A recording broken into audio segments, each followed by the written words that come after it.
Hello, welcome to my channel. I'm called Teke Rene. I create YouTube videos that talks about failures and success. I bring together ideas from successful men and people that has failed in life. So stay tuned to the story, and if you like the story, please help subscribe and click the notification button for more videos.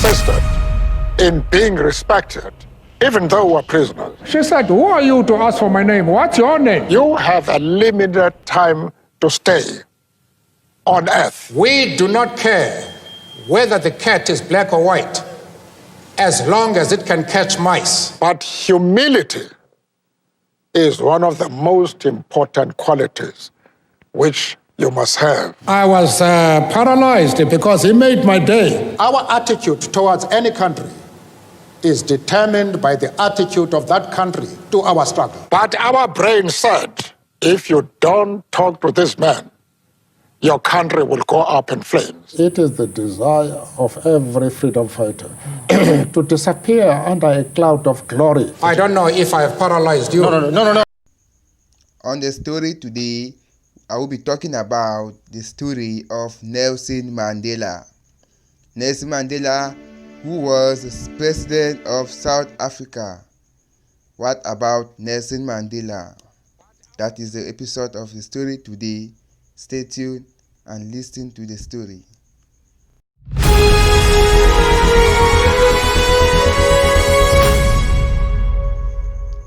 Before we begin, I would like us to have a clue about who Nelson Mandela was. Nelson Mandela was a South African anti-apartheid revolutionary and a political leader. He ruled South Africa as a president of South Africa from 1994 to 1999. He was born on July 18, 1918 and died on the 5th of December 2003.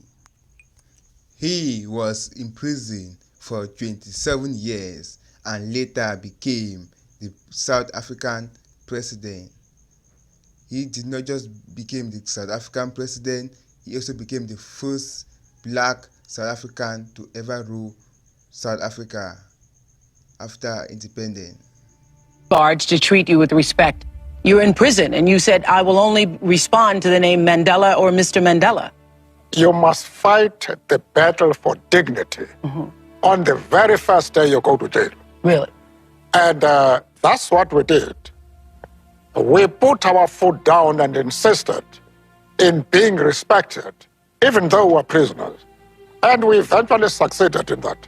When I found some place in my country and a lady answered the telephone, I then asked, "To whom am I speaking?" She said, "You're speaking to me." I said, "Well, lady, I know I'm speaking to you, but what's your name?"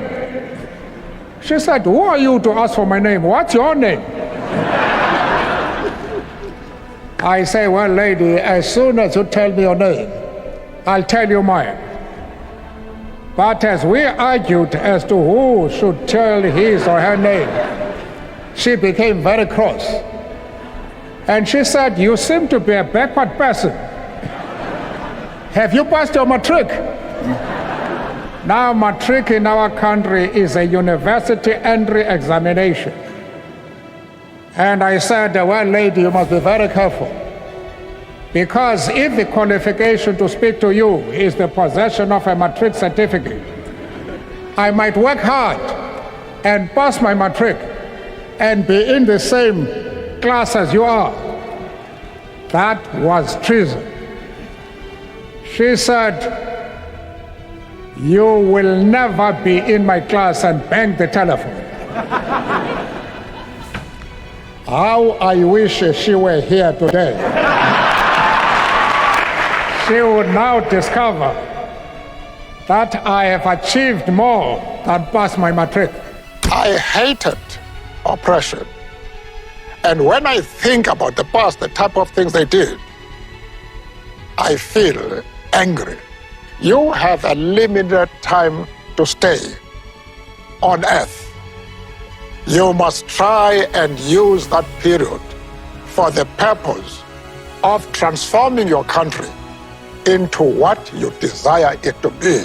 What can assure me as a human being and a concerned African American that the ANC will indeed have a fiscal solvent policy that will continue the use of the resources of South Africa in a meaningful way? Or should I put it more succinctly, will your economy be based on the Marxist system, socialism, or capitalism, or both? I knew that was the question you wanted to ask. I am happy that you have had the courage to put it directly. We are not concerned with models. We are not concerned with labels. We are practical men and women whose solutions are dictated by the actual conditions existing in our country. As somebody has said, we do not care whether the cat is black or white, as long as it can catch mice. The first thing is to be honest with yourself. You can never have an impact on society if you have not changed yourself. And one of the most important weapons in changing yourself is to recognize that people everywhere in the world want peace. But humility is one of the most important qualities which you must have. Because if you are humble, if you make people realize that you are no threat to them, then people will embrace you. They will listen to you. So what leaders of the 20th century do you admire? Well, I have answered that question. It's not the question of a leader. It's a question of a human being who does something to make an ordinary individual to feel I am a human being and I have a future and I can go to bed feeling strong and full of hope. And you have praised Fidel Castro. One of the mistakes which some political analysts make is to think that their enemies should be our enemies. That we can and we will never do. We have our own struggle which we are conducting. We are grateful to the world for supporting our struggle. But nevertheless, we are an independent organization with its own policy. And the attitude of every country towards, our attitude towards any country is determined by the attitude of that country to our struggle. One evening you said, we made the brain dominate the blood. Our emotions said the white minority is an enemy. We must never talk to them. But our brain said, if you don't talk to this man, your country will go up in flames. And for many years to come, this country will be engulfed in rivers of blood. So we had to reconcile that conflict. And our talking to the enemy was the result of the domination of the brain over emotions. But then you